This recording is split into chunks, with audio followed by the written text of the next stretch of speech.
নমস্কার বন্ধুরা, আমার চ্যানেলে আপনাদের সকলকে জানাই অনেক স্বাগত।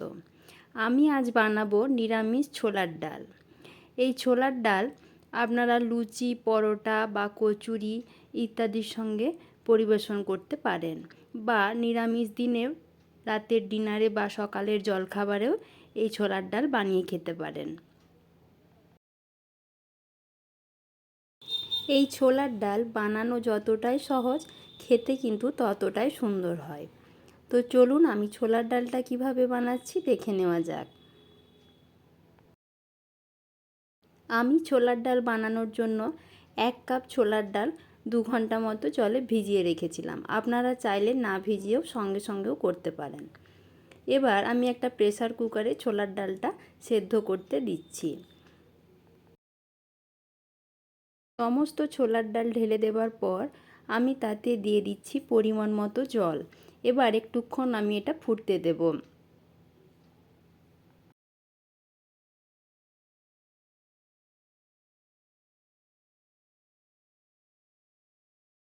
ডাল একটু ফুটে যাবার পর উপরে কত সাদা সাদা ফেনা জমে যাচ্ছে। আমি সেই ফেনাগুলো একটি চামচের সাহায্যে তুলে ফেলে দিচ্ছি, দিয়ে ভালো করে ডালটা পরিষ্কার করে নিচ্ছি।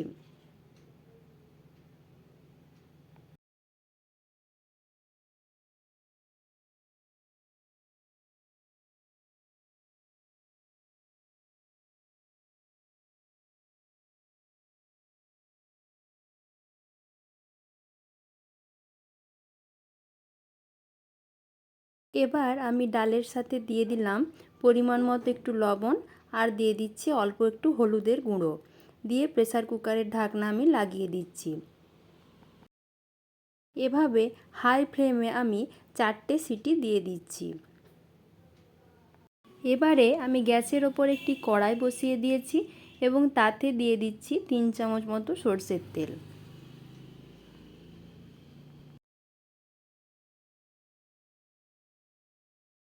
তেল ভালোভাবে গরম হয়ে গেলে আমি তাতে দিয়ে দিচ্ছি কয়েকটা গোটা গরম মশলা, আর দিয়ে দিচ্ছি একটা শুকনো লঙ্কা ও একটা তেজপাতা।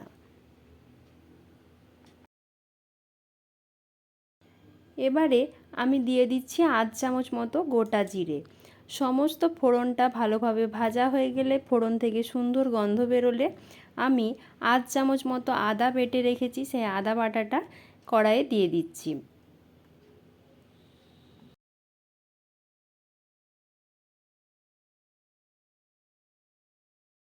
আদা ভালোভাবে ভাজা হয়ে গেলে আমি তার সাথে দিয়ে দিচ্ছি হলুদের গুঁড়ো, জিরের গুঁড়ো ও লঙ্কার গুঁড়ো।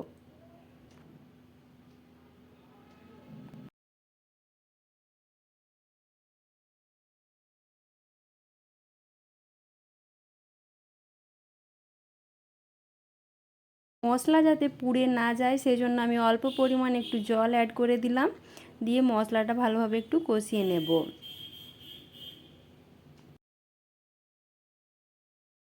অন্যদিকে আমার ছোলার ডালটা কিন্তু সেদ্ধ করা হয়ে গেছে। ছোলার ডালটা আমি এভাবেই সেদ্ধ করেছি যাতে ভালোভাবে সেদ্ধও হয়ে যায় অথচ গলে না যায়।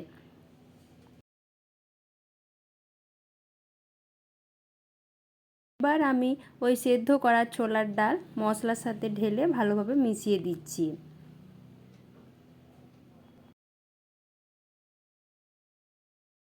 যেহেতু ছোলার ডাল রুটি, লুচি, পরোটা ইত্যাদির সঙ্গে পরিবেশন করা হয়, তাই একটু মিষ্টি মিষ্টি না হলে কিন্তু ভালো লাগে না। আমি এখানে 1 চামচ মতো চিনি অ্যাড করে দিলাম। আপনারা আপনাদের পরিমাণ মতো চিনিটা দিয়ে নেবেন।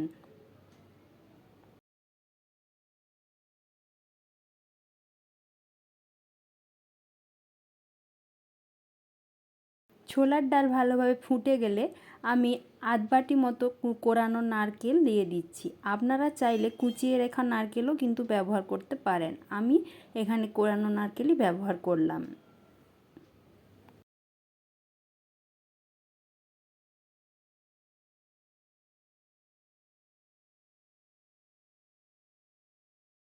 ছোলার ডাল কিন্তু আমার প্রায় তৈরি হয়ে গেছে। এই অবস্থায় আমি 2 চামচ মতো ঘি ওপর থেকে ছড়িয়ে দিচ্ছি, আর দিয়ে দিচ্ছি 1 চামচ মতো গরম মশলার গুঁড়ো।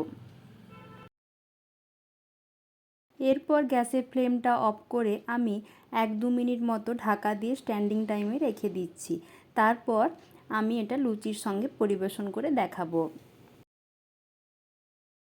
বন্ধুরা, আমার আজকের রেসিপি কেমন লাগলো তা কিন্তু আপনারা অবশ্যই কমেন্টের মাধ্যমে জানাবেন। আর ভালো লাগলে একটা লাইক করবেন এবং শেয়ার করবেন। আপনারা এভাবে একবার বাড়িতে বানিয়ে দেখবেন, আশা করছি আপনাদের অনেক ভালো লাগবে। যদি আমার চ্যানেলে আপনি নতুন বন্ধু হয়ে থাকেন তাহলে প্লিজ আমার চ্যানেলটিকে সাবস্ক্রাইব করে দেবেন এবং পাশে থাকা বেল বাটনটি অবশ্যই প্রেস করে দেবেন, যাতে চ্যানেলে নতুন কোনো রেসিপি দিলে তার নোটিফিকেশন সবার আগে আপনার কাছে পৌঁছে যায়। আজ এই পর্যন্তই, আবার দেখা হবে নতুন কোনো রেসিপি নিয়ে। সকলে ভালো থাকবেন, সুস্থ থাকবেন। আমার ভিডিওটি দেখার জন্য সকলকে জানাই অনেক ধন্যবাদ।